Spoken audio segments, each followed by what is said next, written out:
Hello. Welcome to Matters of DeCorum. I'm Scott Corum. This is what matters to me. A lot of DMs have a favorite monster or a favorite section of monster lore, a favorite something in the monster manual or in extended materials that they go back to again and again. I am as guilty of that as the next Dungeon Master. And like many of them, I like me some Mindflayers.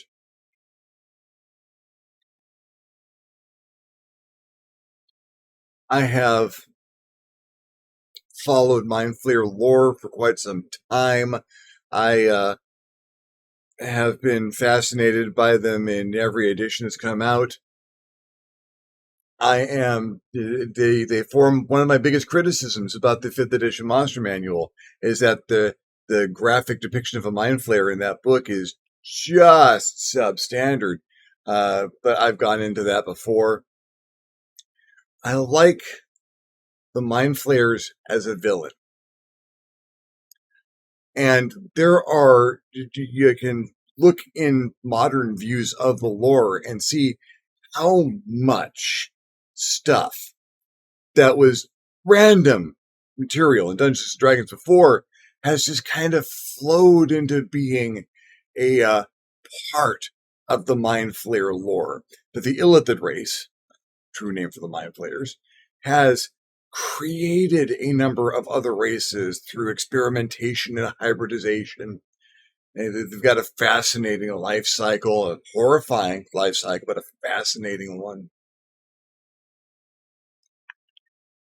And so, periodically, there will be Mind Flayers in my campaigns. It just happens. And predictable. It's one of those things I don't mind being predictable about, because if you do Mind Flayers well, they're worth doing over and over again. They're great recurring villains. Because killing one Mind Flayer doesn't mean you have ended the threat. It means you've killed one Mind Flayer. One creature that was likely in telepathic contact at some point with a large number of its fellows who were probably aware of what it was doing. And now that one is gone. And, well, the community as a whole does not take well to single Mind Flayers being removed, because that displays a certain amount of weakness. And now we need to go see if we need to deal with the cause of that removal. Usually player characters. And if someone can take out a good number of Mind Flayers or their minions, then that character who's so effective at it, well, we don't want to kill that character, because that would make a strong and powerful Mind Flayer. The ability of the Mind Flayers to turn their opponents into themselves.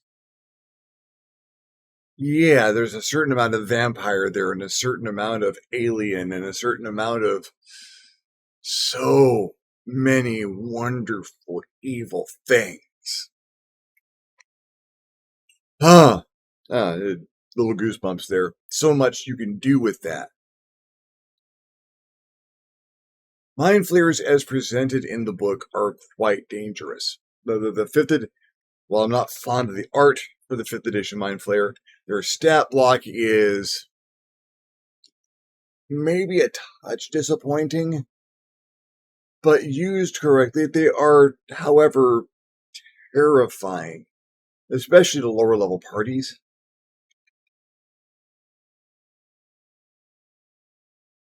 But they need a little perking up.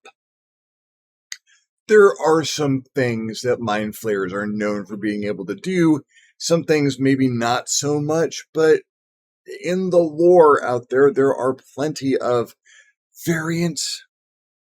Seriomorphosis, the process by which a Mind Flayer implants his tadpole into a victim that changes the victim into a Mind Flayer over a fairly short amount of time, has somewhat different effects when applied to different races.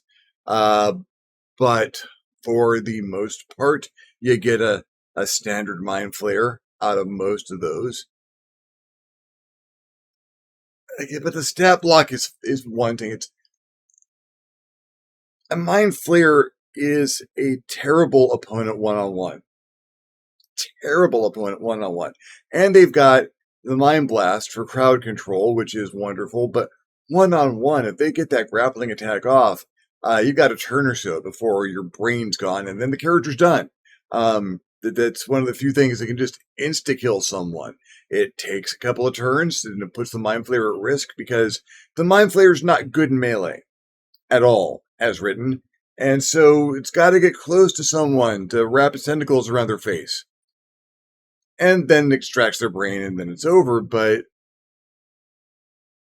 and they're not particularly beefy. One Mind Flayer against a second level party, as I did recently in Warriors of Wednesday, that was a fight. That was rough. That was difficult. But I had to buff the Mind Flayer just a little bit. There's an additional note in 5th edition for making the Mind Flayer an Arcanist, giving him some spells. I didn't agree with all the spells they got. I switched the list out a little bit, but it worked out pretty well.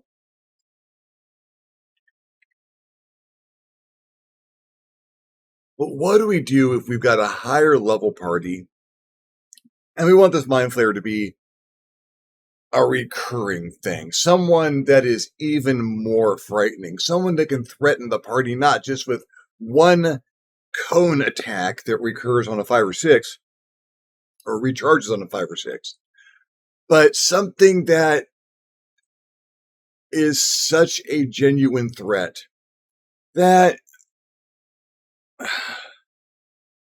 the party has to stop, take notice, make plans, and approach it carefully, or they're going to lose someone, lose 1 or 2 people, lose his heart, lose the party. You can get a total party kill out of a single Mind Flayer at lower levels. At higher levels, it's you throw a squad of Mind Flayers, or a Mind Flayer society, or a whole Mind Flayer with a whole bunch of... I want a single Mind Flayer antagonist who makes the party really worry every level they achieve. I would accomplish this, and have, by making the Mind Flayer level with the party.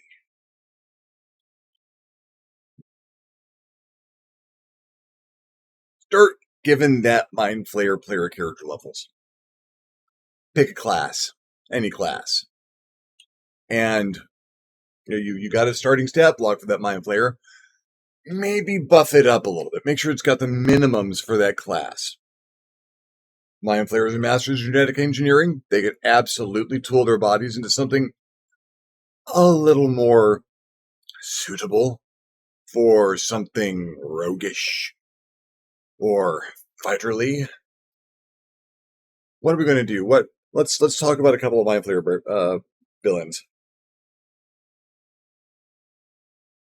My first temptation, completely out of the blue, is a Mind Flayer Barbarian.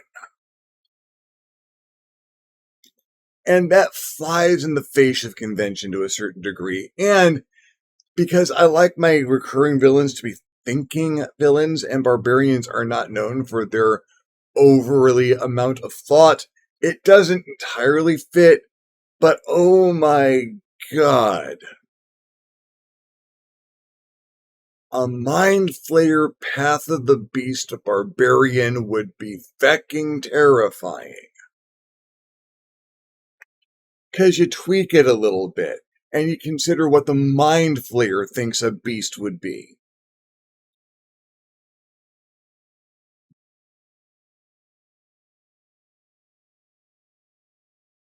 Now, that first time that you see the withered creature in its robes, tentacles dangling down, and you think if you surround it, you've got a chance because it can't hit you all with the cone. And then it yells in some language that you've never heard before, tentacles and spittle flying everywhere from the lamprey mouth, and it tears open the robes and muscles up as it goes into rage and starts doing reckless attacks and taking his 2 attacks a turn with their extra damage. It picks up a rod with a giant psychic crystal at the end of it and just starts wailing on people right and left. Why's that Mindflayer got tattoos? I don't like this. And sure, it's still got the psychic attack, but it is going to beat someone senseless and then face grab them with the tentacles. After it's got half the party down, not when the entire party can jump to this person's rescue and save them in a turn. Nah, you beat half the party down, then try to extract a brain. Is it mean? Yeah, If you would like me to stat some of these things up, and maybe provide those stats, let me know. I might actually have to throw together a book of variants. But yeah, the Mindflayer Barbarian, how would that happen? A Mindflayer who observed other Mindflayers being torn apart by barbarians might start to examine the processes used and see if it can duplicate them one way or another. Mindflayers are nothing if not masters of experimentation, after all. Mindflayer Bard. Oh god, that's even worse now that I think about it. A Mindflayer, not just with the ability to charm, but Mindflayer language has bad effects on other people. A telepathic bard. Oh gosh. Glamour barbarian, I think, college of glamour, so that they can make themselves appealing to other races, might disguise themselves, or might just be the most attractive, well-meaning, personable Mindflayer you've ever met, and they're playing an instrument. And while they're playing the instrument, you don't hear them singing any music, but you get these beautiful pictures in your head, these amazing concepts of places with multicolored skies and scintillating stars and fields of blackness, or exactly the opposite, depending on what plane the Mindflayer has visited. And these tales unroll just because the Mindflayer is broadcasting their music, the lyrics to their music, telepathically. And they gain a following, and there's a cult, and if there's a Mindflayer cult of people just devoted to this particular illithid, if one of them disappears every so often, and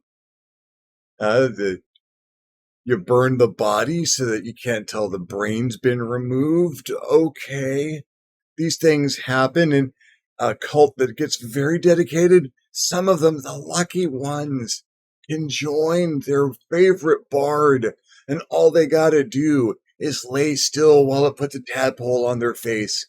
And they won't just join the bard, they can kind of be the bard. A charm and enthrallment, convincing people, oh, just let me have my way. Everything will be fine. That's a Mindflayer that can infiltrate the politics of other demi-humans. It's the Mindflayer that sets himself up. Maybe he'll be the mayor, or maybe he'll be the power behind the mayor. Find a patsy who really just wants a lot of political power, and then you help them out. You sing their praises, telepathically, you charm some folks so that they are more likely to like the person or want to vote for them or just do what they say. And if there's any dissenters out there and protesters with their signs, or someone come into City Hall to make the mayor's life difficult, well, maybe that person shows up without their brain later, but that can happen. No, really, that can happen. These aren't the droids you're looking for. All right, Mindflayer Bard, that's a check. Mindflayer Cleric. I can see it. Mind Flayers have a hard time worshiping something outside themselves. Although there was a non-official book on Illithid history and lore that had them worshiping something that was a thinly veiled version of Cthulhu. A trope I have gone to before. Tentacles respect tentacles, after all. Yeah, that could be terrifying. Some cleric abilities. And the Mind Flayers aren't particularly enthralled with undead. They prefer their biotechnology, like the Migo. So a Mind Flayer would turn undead? Sure, that'd be interesting. I'd like to see the party that would require a Mind Flayer to have turn undead. That'd be fascinating. Doesn't really grab me quite as much, but it's got its possibilities, and I can see it working out. Mind Flayer with a big old mace, yeah. Mind Flayer Druid. Not really seeing it. I mean, I like the idea of a Mind Flayer being able to wild shape. Like the idea of the Mind Flayer having a certain amount of relationship with nature, and then I remember the Mind Flayers are aberrations and come from the outside. And what's a druid like there? That's a different flavor. Ooh. A Mind Flayer capable of turning the nature around it into the nature it's familiar with. Whole forests becoming twisted and sick and soft, and why is the tree reaching for me with those branches with suckers on them?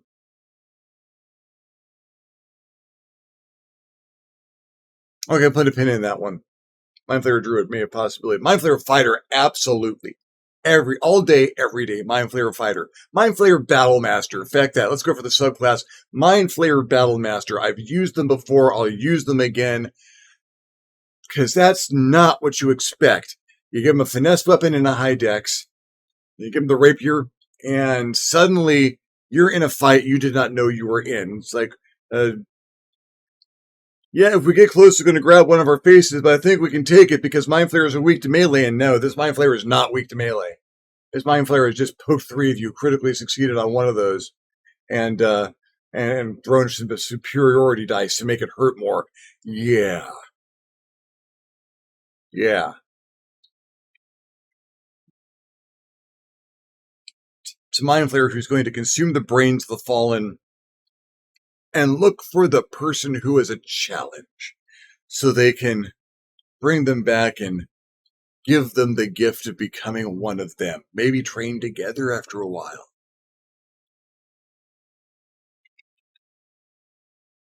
Mind Flayer Fighter, yeah.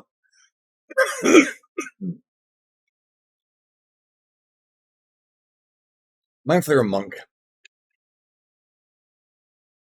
Oh, yeah, even worse.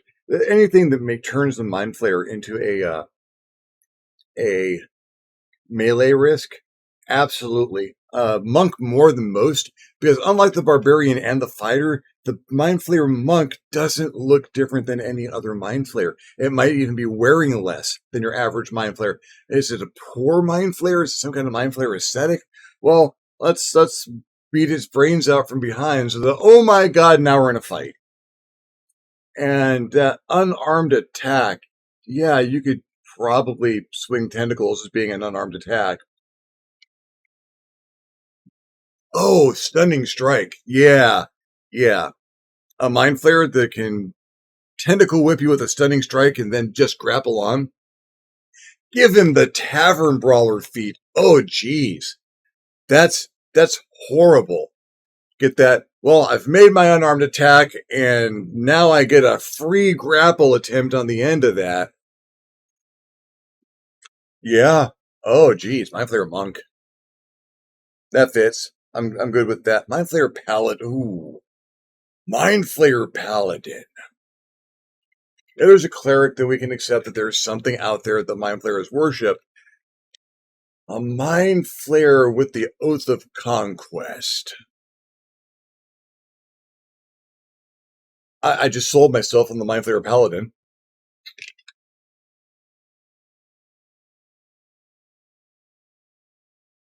Yeah, yeah. That actually, that's that's a world-ending villain. That's a campaign villain. That's the mind flayer the rest of the mind flayers work for.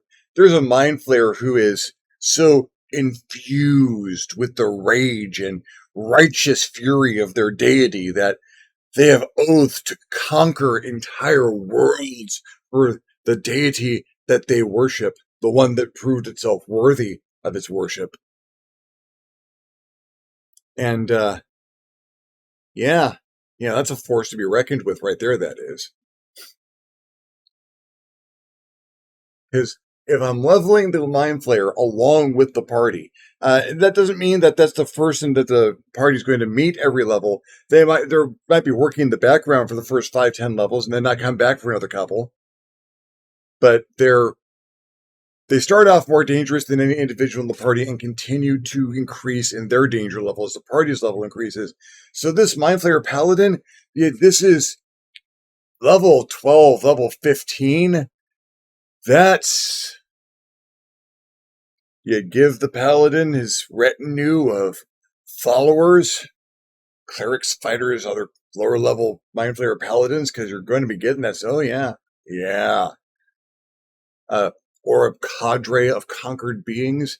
Maybe has some recapture Get Yankee or Get Zerai. Been properly conditioned to serve their deity as they should. Mind Flayer Paladin. Yep. That's a Mind Flayer Ranger.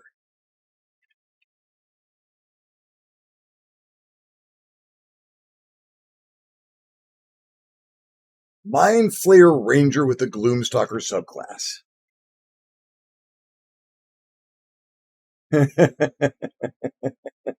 Yeah, yeah, yeah. Oh man, what would a Mind Flayer put on the tips of its arrows? Uh, or some custom feat or ability where it could fire arrows of pure psychic energy, doing psychic damage. At higher levels, obviously. Couldn't really shoot someone in the head with an arrow with a tadpole on the end of it. That's not how physics works, and that's a little dickish to begin with. But certainly some other creature.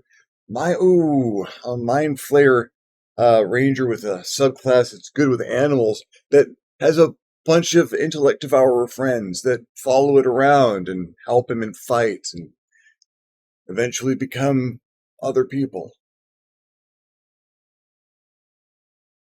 Oh, I like that because then that ranger gets a retinue as well. That used to be people that the player characters knew, and this Mind Flayer Ranger's been stealthing around in the background and watching the people that the party has come to trust and even admire. And those people show up towards the end of the campaign, but their brains have been consumed by intellect devourers, and now they are something entirely different. They know what the people knew, but now they work for the Mind Flayer Ranger, and it is an entirely different ballgame. Oh, that's okay. That's a horror campaign. That's terrifying, but I kind of love it. The Mind Flayer Ranger, some specializations in stealth, and yeah, favorite enemy, human. That actually works. Mind Flayer Rogue, assassin all day long. Maybe arcane trickster, but yeah. Geez, a Mind Flayer assassin. What?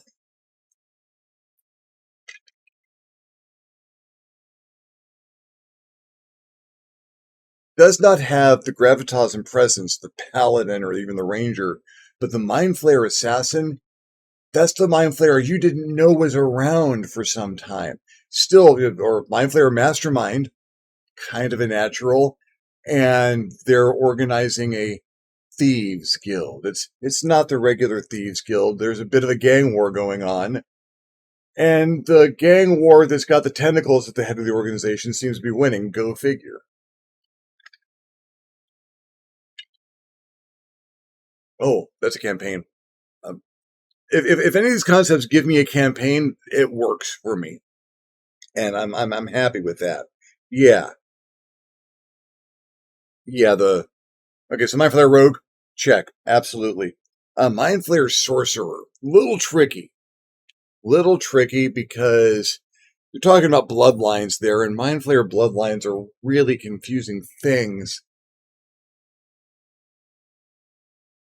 I suppose a sorcerer could be infused with their magical energy some other way, and mind flayers are certainly no stranger to having exposure to otherworldly interdimensional energies. Yeah, it works. It's a mind flayer. It's an arcanist. It's a mind flayer spellcaster, and that is dangerous anytime you see it. Uh, yeah, Yeah, I can absolutely work with that. It doesn't jump out and grab me like some of the other ones do. Sorcerers are. Uh, I generally play sorcerers kind of close to the vest, where their sorcerer's magic is secondary to what they choose to do with the rest of their lives, and suddenly they're okay. Well, I've got this magic. Let's do something with it.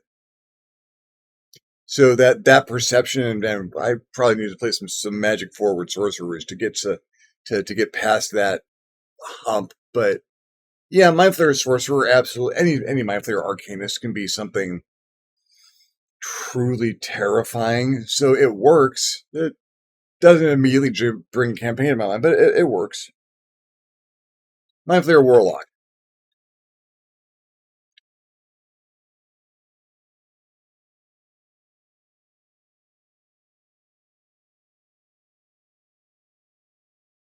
I got to feel that one for a second. Mind Flayer Warlock's very workable, depending on the patron.